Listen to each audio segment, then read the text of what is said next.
En français. En français.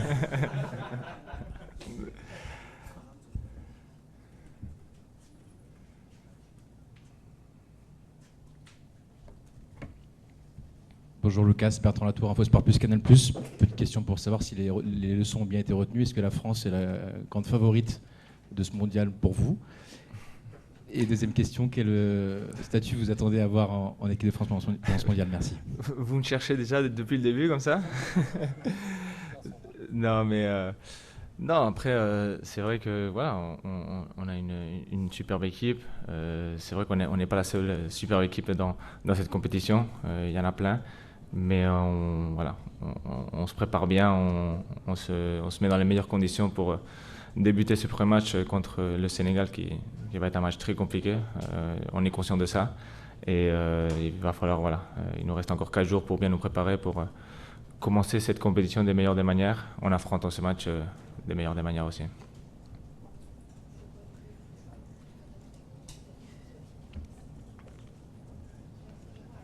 Bonjour Lucas, Jean-François Pérez pour le JDD. Je reste un peu sur la tonalité de mon camarade, peut-être un peu plus convivial.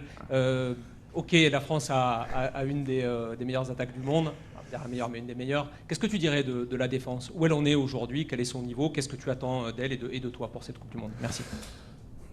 Ça soit, comme j'ai toujours dit, je suis très confiant de cette équipe. Ça soit les gardiens, les défenseurs, les milieux, les attaquants. J'ai confiance dans tous mes coéquipiers.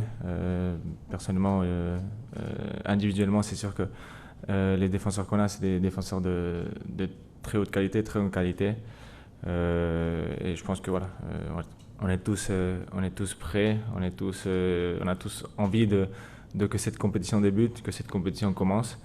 Et ouais, on est pas mal de défenseurs, pas mal de milieux, pas mal d'attaquants. Et il y a beaucoup de qualité dans cette équipe. On sait qu'il y a beaucoup de concurrence. Et le plus important, c'est de rester concentré, de rester serein et de savoir qu'à tout moment, l'opportunité peut arriver à tout le monde. Alors il va falloir rester concentré, rester serein tout le long de cette compétition. Bonjour Lucas, Julien Fourreau pour Radio France. Hier, vous avez effectué votre premier entraînement. Comment ça s'est passé par rapport au climat, la chaleur, l'humidité est-ce que ça demande une adaptation particulière? Merci. Ouais, c'est vrai que c'est différent à l'Europe, c'est différent à la France surtout. La chaleur et l'humidité qu'il y a ici, hier on a pu l'évoquer avec cette chaleur. Mais on est prêt. Il y a eu pas mal de joueurs que l'année dernière ont joué la Coupe du Monde des clubs. Ils savent à quoi ils s'attendent. Et par rapport à ceux qui n'ont pas eu cette opportunité de jouer, hier ils ont vu ça, que ça allait être très chaleureux. Mais on est conscient qu'on doit bien s'hydrater. On va avoir cette pause aussi pendant les matchs.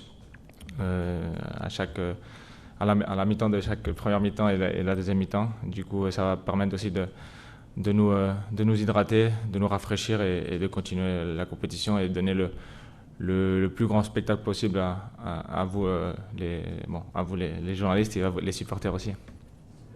Bonjour Lucas, Anthony Clément de l'équipe, ici. Ouais. Tu côtoies Ousmane Dembélé au PSG en équipe de France et il y a beaucoup question des différences dans son rôle entre la sélection et le club. Pour toi, avec ton regard de coéquipier, est-ce que tu peux nous expliquer, selon toi, quelles sont les principales différences qu'il doit faire de différent en équipe de France par rapport au PSG dans la façon d'occuper l'axe?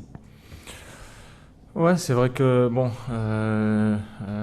par rapport à ce qu'il a proposé tout ce temps-là au Paris Saint-Germain, il nous a fait un bien extraordinaire. Ici, avec l'équipe de France aussi, c'est sûr qu'à Paris, le coach lui donne toute la liberté du monde. Ici aussi, mais voilà, c'est sûr que c'est à lui de trouver les meilleures solutions pour prouver sur le terrain que c'est le meilleur joueur du monde.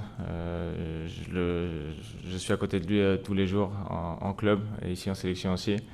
Mais ouais, c'est vrai que ici en sélection, peut-être qu'il n'a pas toute la mobilité, toute cette libre mobilité qu'il a en club, mais c'est un joueur extraordinaire et qu'il va nous faire du bien aussi dans ce rôle et dans cette position en équipe de France. Bonjour Lucas, Dominique Sévrac, le Parisien. Est-ce que l'équipe de France a quelque chose à prendre ou à apprendre du PSG?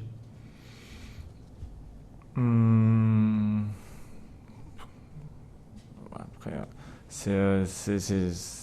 l'équipe de France, c'est la nation, c'est la sélection. Je pense qu'il y a des très grands joueurs aussi, comme au Paris Saint-Germain. Mais après, c'est vrai qu'on ne peut pas comparer un club qu'une sélection. Les automatismes, les entraînements, le quotidien, c'est totalement différent en sélection qu'en club.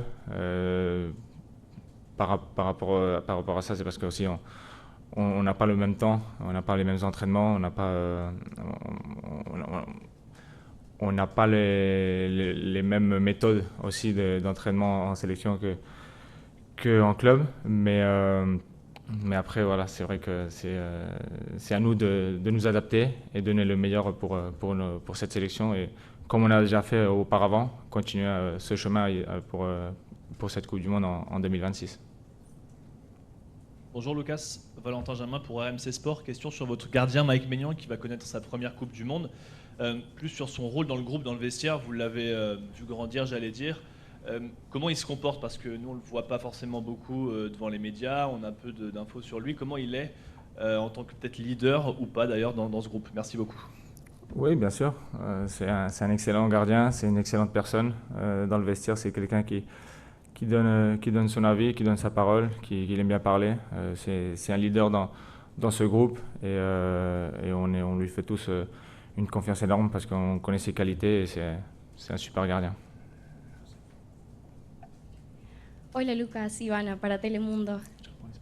Quería preguntarte, primero que todo, bueno, sabemos que Francia es una selección favorita para que gane la Copa Mundial. ¿Tú crees que eso le pone más presión a ustedes los jugadores y al equipo? ¿Y crees que también estás cumpliendo el sueño de tu padre que jugó fútbol pero nunca logró ir a una Copa Mundial? Y si puedes responderle en inglés, te lo agradecería, pero en español. Inglés. No pasa nada, en español está perfecto. ¿Se en español o en francés? En español, ok. Sí, es cierto que al igual que nosotros hay muchas selecciones favoritas. Creo que no somos la única, pero al final ser favorita o no favorita no depende de solo decirlo, sino de mostrarlo en el campo, en el terreno de juego, y todo pasa pues para empezar ese primer partido el 16, demostrar que estamos listos, que somos ambiciosos y que obviamente queremos ir paso a paso, pero llegar lo más lejos posible. Y respecto a la segunda, pues sí, creo que es el sueño de toda persona, ¿no? Poder jugar un mundial y gracias a Dios pues puedo jugar mi tercer mundial así que muy contento y muy agradecido a todo esto. Lucas, bonjour, tout au fond, ici à ta gauche, je suis là. Clément Dresse, beIN Sport, tu évolues en club avec Désiré Doué et Bradley Barcola, souvent sur leur côté. Est-ce que tu peux nous expliquer de ton point de vue, un peu derrière eux, quelles sont les différences de profil que tu vois? Est-ce que ça implique défensivement de jouer avec l'un ou de jouer avec l'autre? Merci. C'est deux joueurs avec une qualité extraordinaire. Ils le montrent à chaque match. Moi, j'ai la chance d'évoluer avec eux au Paris Saint-Germain. Après, c'est deux joueurs. Dess, c'est plus un joueur technique qui va avoir un ballon au pied, qui va pouvoir faire bien contre à tout moment. Bradley, c'est plus un joueur qui va prendre de cette profondeur avec une vitesse. Je le connais en entraînement. Je l'ai souffert. Qui va à 2000 à l'heure. Alors voilà, c'est deux joueurs extraordinaires. Maintenant, ça va être une décision du coach, mais c'est vrai que ce soit Bradley, Dess, enfin, bref, tous les attaquants, c'est des attaquants avec une qualité énorme. Et personnellement, ouais, voilà, c'est ça la différence entre Dess et Brad. Brad, plus la profondeur, Dess dans les pieds, mais techniquement, il a un niveau extraordinaire aussi. Bonjour Lucas, Philippe Sansfourche pour RTL. Depuis 2018, tu côtoies en sélection Kylian et Ousmane, en club également, tu as joué avec les deux, tu les connais très bien. Est-ce que tu peux nous parler de leur relation? On a l'impression que c'est quelque chose de très particulier, de très fort. Là, on a vu qu'Ousmane défendait encore beaucoup Kylian, à une époque c'était l'inverse. Il y a quelque chose de très fraternel entre les deux. Est-ce que tu peux nous le décrire un peu? Oui, bien sûr. C'est deux joueurs, c'est deux personnes avant tout qui s'entendent extrêmement bien, qui sont sur le terrain, ils sont toujours ensemble, en dehors du terrain aussi. Ils font des blagues à table, tous les jours ils sont à côté. Du coup, c'est deux joueurs que j'aime bien, que je les apprécie beaucoup, que je m'entends très bien aussi avec eux. Et ouais, ils ont une relation très, très proche. C'est vrai que la première année qu'on est arrivé au Paris Saint-Germain, Ousmane et moi, on s'est encore plus rapprochés de Kylian. Et au moment où Kylian il est parti de Paris, je ne dirais pas toutes les semaines, mais allez, presque tous les 15 jours, on l'a au téléphone, que ce soit avec Ousmane ou avec moi. Et ouais, ils ont une relation en dehors du foot aussi très très proche. Je peux vous le garantir. Castelli pour la chaîne L'équipe, justement pour rebondir sur ces propos. Ousmane Dembélé a estimé que parfois les critiques étaient excessives envers Kylian Mbappé, que c'était injuste, que les gens en faisaient trop. Est-ce que tu trouves que globalement les médias, les observateurs sont trop sévères avec Mbappé ou pas du tout? Tu comprends les critiques? Après, je pense que ouais, Kylian, vous le connaissez tous, c'est un joueur différentiel, c'est un joueur extraordinaire. Après, c'est vrai que quand tu es Kylian Mbappé, ton focus, tout le monde te regarde beaucoup plus avec la loupe, on va dire. Tout ce que tu fais sur le terrain, en dehors du terrain, c'est vrai que c'est jamais facile d'être Kylian Mbappé.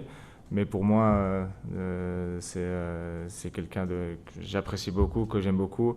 Et je sais que là, il est à 100% motivé pour commencer cette Coupe du Monde. J'étais pas là pendant la préparation, mais ils m'ont dit voilà, qu'il s'est très bien préparé. Et même là, aux entraînements, on le voit qu'il est très motivé. Il a envie de commencer cette compétition. Et tous les critiques qu'il a pu avoir pendant toute cette saison, je pense qu'il va bien les taire. Bonjour Lucas, Léo Huisman de l'agence France Presse. Tu fais partie des champions du monde 2018. Qu'est-ce que ça apporte dans ce groupe et qu'est-ce que tu essaies d'apporter en termes d'expérience à ceux qui découvrent la Coupe du Monde ou ceux qui n'ont pas encore de titre? Être comme je suis, hein, quelqu'un de très alegre, très ouvert, toujours souriant. Bien sûr, sur le terrain, à l'entraînement, très compétitif, montrer que voilà qu'une Coupe du Monde, c'est la plus belle compétition au monde pour un joueur de foot. Il y a rien de plus grand que ça. Et de profiter à chaque jour, parce que c'est vrai que voilà, même si tu joues pas, bien sûr quand tu joues, tout est génial, tout est fantastique, mais quand tu joues pas, c'est vrai que tu peux dire oh, j'ai envie de jouer, je dois jouer et tout, mais le plus important c'est d'être là, de savoir qu'on a une chance extraordinaire de pouvoir être dans une Coupe du Monde. Et c'est à nous de profiter chaque jour, profiter chaque entraînement, profiter chaque interview avec vous, parce que c'est vrai que c'est des moments uniques, qu'on va garder à vie. Et le temps et le foot passent très vite. Alors c'est le plus important, c'est ça, c'est de bien profiter et d'être sérieux sur le terrain et en dehors du terrain, parce que on a une chance extraordinaire d'être là. Bonjour Lucas, je suis là. Hugo Delon du journal L'Équipe. Tu as été sélectionné en tant qu'axial gauche précisément, mais tu as joué au poste de latéral en club derrière Nuno Mendes cette saison. Et en 2026, tu as enchaîné les prestations qui étaient vraiment consistantes. Est-ce qu'aujourd'hui, tu te dis, compte tenu de la concurrence entre Lucas Digne et ton frère Théo à gauche, qu'il y a une carte à jouer à ce poste-là? Est-ce que tu te dis, voilà, je suis prêt à jouer au poste de latéral gauche titulaire en équipe de France?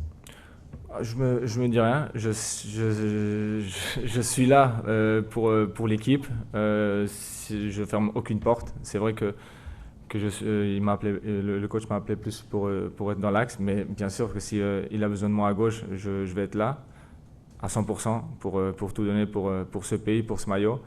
Et je suis ouvert à tous les postes. Alors il n'y a aucun souci pour ça.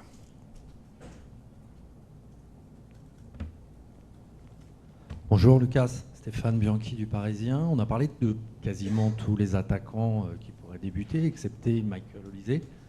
Tu l'as affronté, tu le connais un petit peu, tu le côtoies en sélection. Est-ce que tu pourrais nous aider à décrypter un petit peu le personnage qu'il est assez discret? Et est-ce que tu penses que ça peut être à lui aussi son été? Il fait une saison assez folle. Est-ce qu'il doit confirmer là, durant cette Coupe du Monde? Et c'est vrai que Michael, c'est quelqu'un d'un peu plus discret, mais quel joueur. Franchement, je l'ai affronté cette année avec le Paris contre le Bayern. Je l'ai vu jouer parce que j'étais sur le banc quand je suis rentré. Je savais que c'était un joueur différent. C'est un joueur qu'il ne faut pas lui donner une seconde parce qu'à tout moment, il peut faire la différence. Maintenant, j'ai la chance de l'avoir en sélection. Et maintenant, c'est le moment de profiter de lui parce que c'est un excellent joueur aussi. Comme je l'ai dit au début, on a une attaque exceptionnelle. J'ai parlé d'Ousmane, j'ai parlé de Kylian, je peux parler de Michael, je peux parler de Ryan, je peux parler de JP qui va venir après. Enfin bref, on a une qualité extraordinaire, mais la qualité, c'est pas tout dans une Coupe du Monde. Il va falloir être performant dès le début. Et tout va se passer par ce premier match, le 16 face au Sénégal. Bonjour Lucas, ici Arthur Picard pour Sud-Ouest. Comment est-ce que vous occupez votre temps libre dans un hôtel en plein centre-ville, voilà, sans vraiment de jardin, sans extérieur? Et par rapport à 2018 et 2022, des compétitions que tu as connues, c'est quoi la grande différence au quotidien? Après, chacun se connaît, chacun a ses habitudes. C'est vrai qu'on a beaucoup d'espace. L'hôtel, il est très bien avec tout ce qu'il nous faut, des salles pour être entre nous, pour jouer aux cartes. Chacun a des belles télés pour jouer à la play, parce qu'il y en a pas mal qui jouent à la play ici. Mais sinon, ouais, on a un bon camp de base, on va dire, avec tout ce qu'il nous faut, une belle salle de gym, une cryothérapie, on a tout à notre disposition. On est dans les meilleures conditions, et maintenant c'est à nous de répondre présent sur le terrain et rendre tout ce qu'ils nous ont donné en dehors du terrain pour montrer que tout ça aide. Il y a un petit plus pour nous. On va prendre une dernière question avec Grégory Schneider de Libération. Oui, ici.